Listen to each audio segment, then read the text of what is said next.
Il était une fois un royaume appelé Arona, où les vents chantaient librement, portant des mélodies des sommets des montagnes jusqu'aux plaines. Les habitants d'Arona vivaient au rythme des chansons des vents et prenaient des décisions guidées par leur message.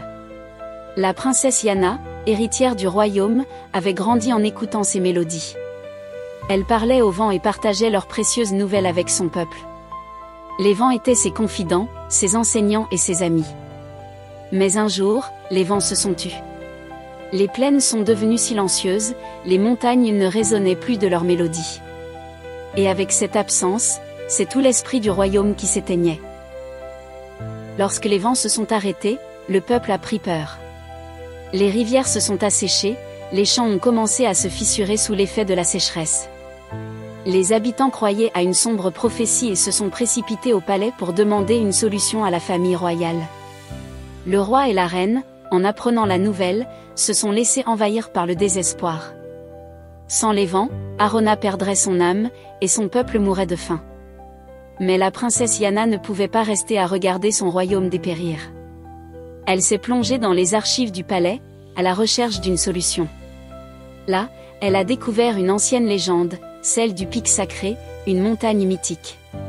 Selon la légende, la source des vents résidait au sommet de cette montagne.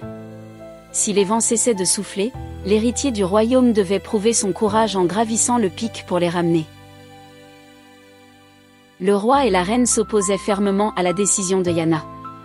La montagne était pleine de dangers, des tempêtes de neige, des précipices sans fin, et des créatures légendaires qui gardaient les lieux. Mais Yana, animée par son amour pour son peuple et son lien profond avec les vents, s'est montrée déterminée. Les vents ont toujours été nos alliés. Ils nous ont aidés, maintenant c'est à nous de les aider. Si je ne fais rien, Arona ne retrouvera jamais sa joie. Après des adieux remplis d'émotions et de prières, Yana s'est mise en route, munie de peu de provisions mais remplie de courage.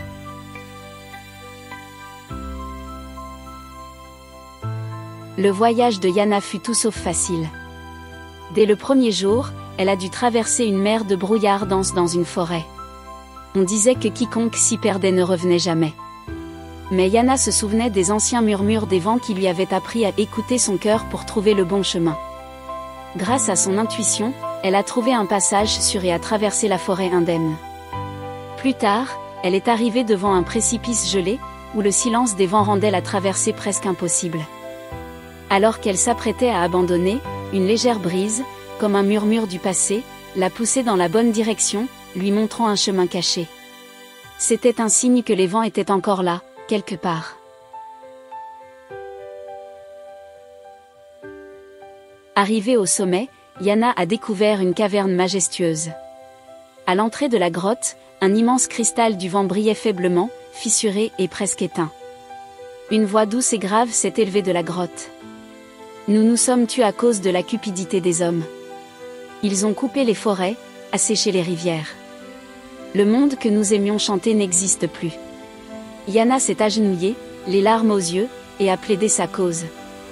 Les erreurs du passé appartiennent peut-être à mon peuple, mais nous ne pouvons pas changer ce qui est fait. En revanche, nous pouvons tracer une nouvelle voie. Sans vous, les vents, Arona perdra son âme. Je montrerai à mon peuple ses erreurs et je lui apprendrai à respecter la nature à nouveau. Je vous en supplie, donnez-nous une seconde chance.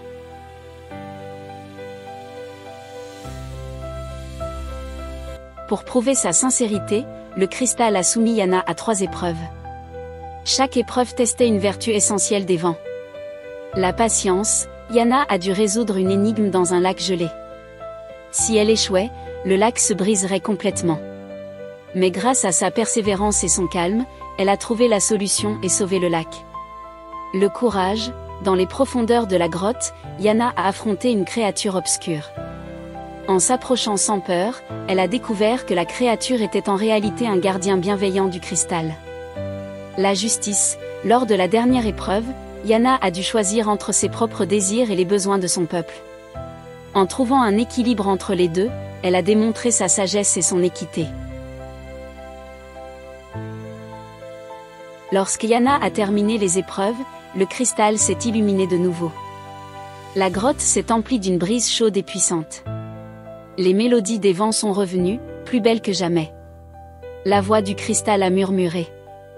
Grâce à ton courage et ta sincérité, les vents reviendront à Arona.